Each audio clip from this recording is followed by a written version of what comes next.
Reciban un cordial saludo. Mi nombre es Giovanni Tomás. A continuación, mis conclusiones al foro académico número 3 de contabilidad gubernamental.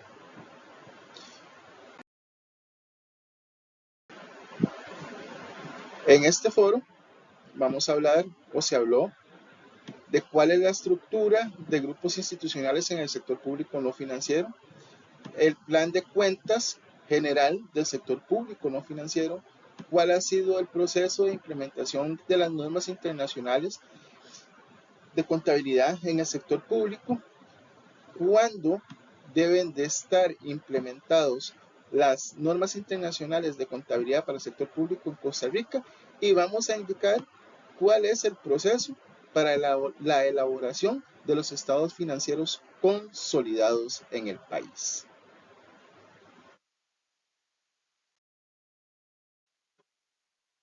Según el clasificador institucional, la estructura de grupos institucionales en el sector público está conformado de la siguiente manera: un gobierno general, con gobiernos locales, como lo son las municipalidades, entidades descentralizadas no empresariales, como son la Caja Costarricense del Seguro Social y la ARECEP, el gobierno de la República, que a su vez comprende un gobierno central compuesto por los tres poderes de la República, ¿verdad? Legislativo, ejecutivo y judicial, junto con órganos desconcentrados, ¿verdad? Que estas son instituciones que desempeñan funciones de gobierno a nivel nacional y que no son desconcentradas ni descentralizadas, como por ejemplo el Ministerio de Hacienda.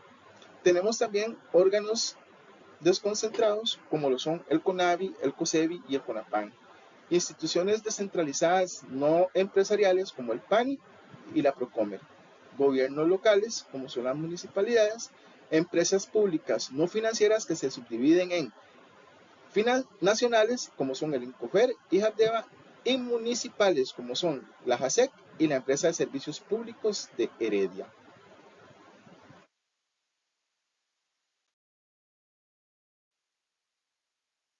El plan de cuentas general del sector público no financiero establece una estructura y organización que permite registrar, clasificar y analizar las transacciones financieras y patrimoniales de las entidades gubernamentales.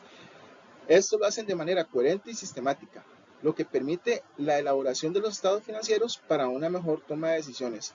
Cada grupo de cuentas se subdivide en rubros, clases, cuentas y subcuentas, según el nivel detallado requerido, como en esta parte que aquí hablamos de lo que es la clase y lo que es el grupo, ¿verdad? En la clase está el activo, está su grupo, que puede ser grupo de activo corriente, grupo de activo no corriente. Este mismo, como se dijo anteriormente, este grupo se puede dividir, o subdividir en rubros, en clases, cuentas y subcuentas, según el detalle que se requiera.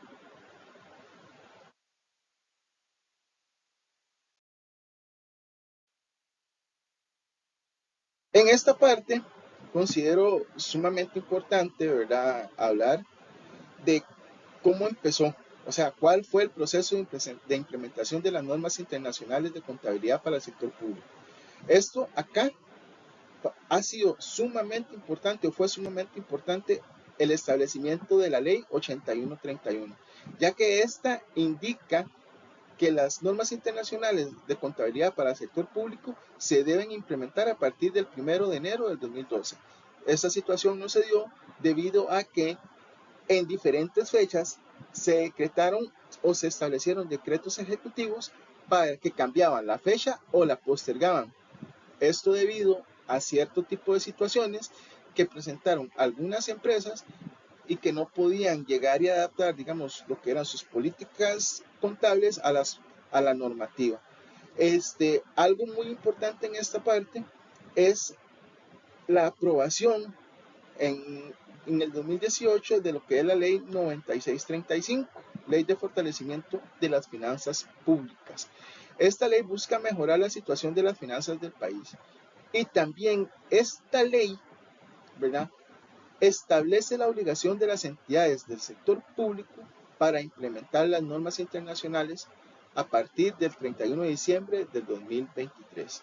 Por tanto, esta ley fue fundamental para garantizar que todas y cada una de las entidades públicas elaboren sus estados financieros siguiendo las normas internacionales de contabilidad del sector público.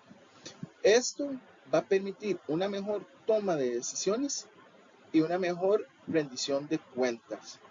Sin embargo, ¿verdad? Gracias a los transitorios que se dieron y demás, siempre existieron fechas diferentes entre la ley y las fechas determinadas por la Dirección General de Contabilidad Nacional de Costa Rica para la implementación. Sin embargo, es necesario que las entidades públicas cumplan con todos los requerimientos legales y regulaciones para la implementación de esta normativa.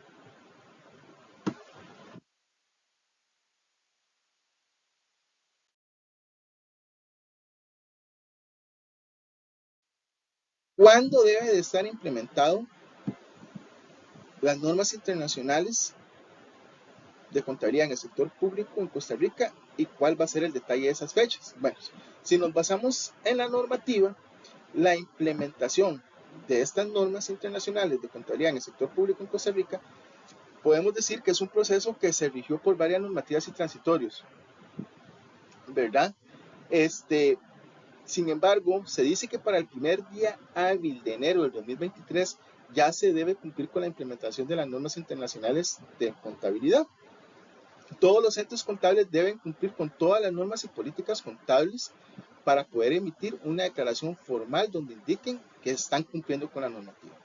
En el párrafo número 28 de la versión 2018 de las normas internacionales 1, indica que los entes contables que cumplan con dichos requerimientos antes o el primer día hábil de 2023 deberán emitir y revelar información explícita e incondicional sobre su cumplimiento. Luego, en el transitorio de la versión 2018, se refiere a la adaptación de las normas internacionales de contabilidad 33 para poder cumplir con los informes a entregar en la presentación de los estados financieros. Las instituciones deben acogerse a los transitorios establecidos o que se acojan a dicha normativa internacional. Deberán establecer los planes para reconocer y medir los elementos de los estados financieros para que les permitan la implementación en los tiempos establecidos y deberán rendir informes mensuales a la contabilidad nacional. Asimismo, deberán de tomar medidas a fin de que los sistemas informáticos de soporte de la gestión financiera operen bajo la normativa contable internacional.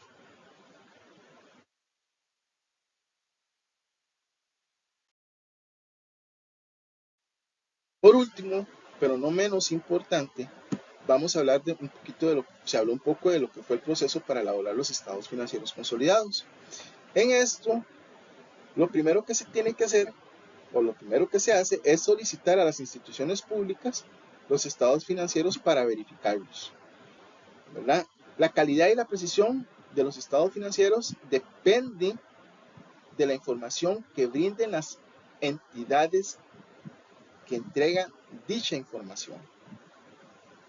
Luego de eso, ya con la información obtenida, esta se analiza para crear una balanza de comprobación.